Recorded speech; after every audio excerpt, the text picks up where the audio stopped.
Bonjour tout le monde, j'espère que vous allez bien et on est dimanche et ça veut dire qu'on se retrouve pour un nouveau Tu Comics quoi.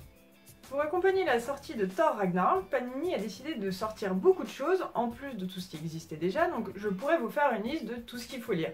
C'est-à-dire ça avec Angela, oui c'est bien et oui il faut le lire, ou ça avec Loki, sans oublier le nouveau Thor qui n'est autre que Jane Foster, désolé pour le spoil si vous en êtes pas encore là, mais ça ressemble à ça.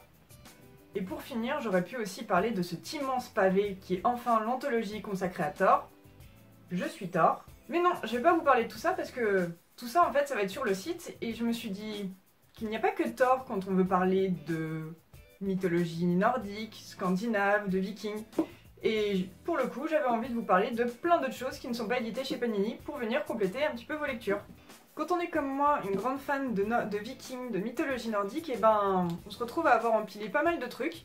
Et j'ai fouillé en fait dans toutes mes étagères, aussi bien livres que comics, et j'ai fait pas une sélection parce qu'en fait je vais vous montrer tout ce que j'ai. Et on commence par ce qui me semble être pour moi l'œuvre la plus large, la plus complète et aussi la plus juste historiquement et qui s'arrête pas à les vikings c'est en Scandinavie, ou en tout cas Danemark, Norvège, Suède, mais vraiment par tout ce que peuvent représenter les Red Vikings, et c'est ce qu'a proposé Brian Wood, qui a été édité chez nous par Urban Comics en 3 énormes tomes, et ces 3 tomes qui reprennent bien des grandes parties de l'histoire des Vikings. Donc je vous parle de Northlander. Donc le tome 1, c'est ça. Il s'appelle Anglo-Saxon, parce que oui, les Vikings, si vous regardez la série Vikings, de toute façon vous devez le savoir, les Vikings sont aussi allés pas que en France, mais également en Angleterre et donc toutes les îles britanniques. Et ça regroupe un petit peu les décisions d'aller sur les îles britanniques et qu'est-ce que aller sur les îles britanniques ça a pu apporter aux Vikings. On continue avec le tome 2. Lui s'appelle le livre islandais. C'est assez marrant parce que maintenant on dit que les derniers Vikings en fait sont en Islande et que finalement ce sont eux les vrais descendants maintenant des Vikings et de toute la mythologie nordique, et plus spécialement les Danois, les Norvégiens ou les Suédois, mais vraiment les Islandais. Les derniers symboles qu'on peut considérer comme Vikings sont en fait des symboles islandais du style le Vegvezir. Donc voilà, le livre 2 islandais, et il est suivi par le livre 3. Le livre européen, et là ça va pas vous choquer, on va parler de tout le reste de l'Europe, et notamment un petit peu de la France avec la Normandie. Donc voilà, pour moi vraiment, c'est 3 tomes qui pèsent une tonne, qui sont quand même très très beaux parce que chaque histoire est dessinée par un dessinateur différent, donc il y a beaucoup d'histoires dans ces gros trucs là. C'est vraiment assez magnifique, il parle de plein de choses, il parle de l'économie, il parle de la politique, il parle des décisions de faire des raids, il parle des conséquences que ça a d'aller en Islande ou au Groenland, parce que vraiment aller en Islande c'est quand même un peu une idée à la con, mais c'est pas grave. Si vous avez un truc à lire et si vous préférez lire des comics, lisez Northlander de Brian Wood, édité chez Urban Comics. Je continue toujours avec les comics et là ça va être le dernier que je vais vous présenter. Je vais vous présenter tout simplement Viking, édité chez Urban, et comme son nom l'indique, ça parle de vikings. Ça parle surtout de 2 frères qui décident un peu de faire des trucs de vikings, c'est-à-dire tuer des gens et faire des trucs de barbares. C'est assez drôle, c'est surtout très très beau.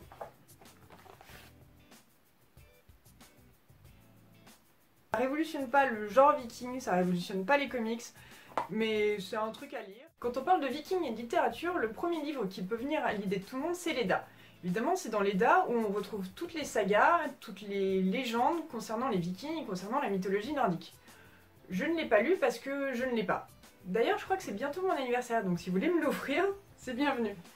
Donc je ne vais pas vous parler de l'Edda, je vais vous parler de tous les autres livres que j'ai lus. Et c'est des livres qui peuvent aller aux tout petits, aux plus grands, ou à ceux qui aiment pas trop la mythologie mais qui veulent s'y mettre, et à ceux qui aiment aussi le langage de saga. Donc je commence tout de suite par ça. La bataille de Thor et les autres légendes vikings. C'est chez Folio Junior, donc comme son nom l'indique, c'est pour les enfants, mais c'est quand même très très mignon, c'est très très cool, et finalement on retrouve assez bien Thor, Loki et tous les personnages qui sont censés être dedans, qu'on connaît ou qu'on connaît pas trop. Notamment là-dedans, Thor est avec Sif, parce que c'est ça la vraie légende. Donc voilà, si vous voulez vous lancer dans les légendes nordiques sans trop vous prendre la tête, vous pouvez lire ça, et si vous avez envie de conseiller des légendes nordiques à des enfants, parce qu'on connaît beaucoup trop l'Antiquité, la mythologie romaine et la mythologie grecque, et ben c'est aussi une très bonne porte d'entrée. On continue dans le fun, mais pas trop dans la mythologie, mais plutôt dans les vikings et dans les raids vikings, avec ça. On continue dans le fun, mais pas spécialement dans la mythologie, mais plutôt dans les vikings et dans les raids vikings, en parlant de ça. Donc, Eric le Viking, écrit par Terry Jones. Terry Jones, ça doit peut-être vous dire quelque chose, parce que c'est l'un des membres des Monty Python. Donc, comme gage de folie, de loufoque, et ben ça se place là, ou là, et puis après il y a Odin, un truc dans le genre. Ça se lit très vite, c'est très drôle. Et puis ça garde quand même cet aspect viking, ou du moins ça garde l'aspect qu'on a des vikings. Donc c'est à lire, c'est une bonne lecture de vacances, ça tombe bien, c'est bientôt Noël. Donc avec un chocolat chaud, en regardant la neige tomber, si vous avez encore la chance de voir de la neige tomber, c'est ce que je vous conseille. Le nom de Neil Gaiman doit sûrement vous dire quelque chose en ce moment, parce qu'on a eu la première saison de la série American Gods, série qui a été adaptée de son livre American Gods. Et Neil Gaiman prouve qu'il aime toute la mythologie, notamment la nordique, avec ce livre. Je vais être honnête, je ne l'ai pas lu. Parce que, c'est un livre, il n'y a pas d'image. Non, je plaisante. Mais alors pourquoi je vous en parle? Et bien parce que je fais confiance à Basile. Je fais notamment confiance à Basile, parce qu'il a lu American Gods, il m'avait dit que le livre était dingue. J'ai plus ou moins eu envie de le lire, mais bon, comme il y a eu la série, c'était quand même vachement plus simple de regarder une série que de lire un livre, même si la série ne prend pas tout le livre et a fait que les 100 premières pages. En tout cas, American Gods, la série m'a plu. Alors quand j'ai vu un livre qui s'appelle La mythologie viking et que c'était écrit par Neil Gaiman, je me suis dit absolument qu'il fallait que je l'aie, mais je n'ai pas encore trouvé le temps de le lire, peut-être pendant mes vacances de Noël, bon, qui seront en fait sans neige, sans chocolat chaud et sans cheminée parce que je serai en Espagne. Bon, on fait ce qu'on peut avec ce qu'on a. Donc on continue avec les livres qui sont un peu sérieux et notamment très académiques, et je parle de ça. Mythe nordique par R.I. Page.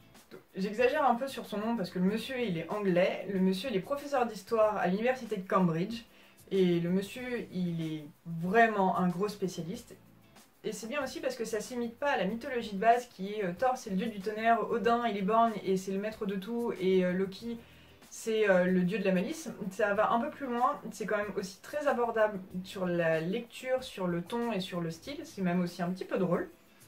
Oui, parce qu'on peut se marrer même quand on est professeur d'histoire à l'université de Cambridge. Et puis c'est tout petit, donc voilà. On continue avec des livres tout petits, mais là qui sont un peu plus âpres, bref, peu importe. C'est de là, la saga de Éric le Rouge et la saga de Gilsil-sur-Saône. Désolé Gilsil, je suis pas très douée. Éric ça va un peu mieux. J'ai une préférence quand même pour la saga d'Éric le Rouge.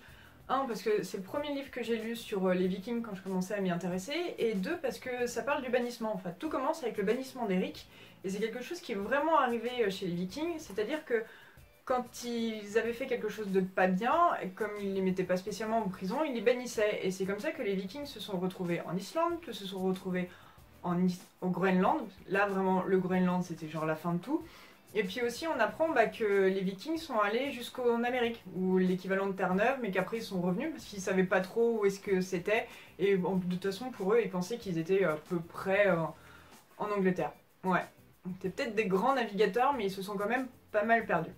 J'espère que tous ces livres et tous ces comics vont vous donner envie de vous intéresser aux Vikings et à la mythologie nordique, et pas uniquement que ce que publie Panini avec Thor, même si c'est très bien, mais il n'y a pas que ça.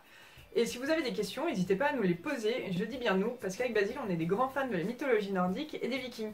Et Basile, en plus de ça, il rajoutera un peu son savoir et sa connaissance de gros métal hurlant inspiré de Vikings. Et c'est d'ailleurs l'un des dossiers qu'on a fait pour accompagner la sortie de Thor. Donc rendez-vous sur le site. Voilà, c'est tout pour moi. J'espère que ça vous a plu et à la prochaine. Salut tout le monde!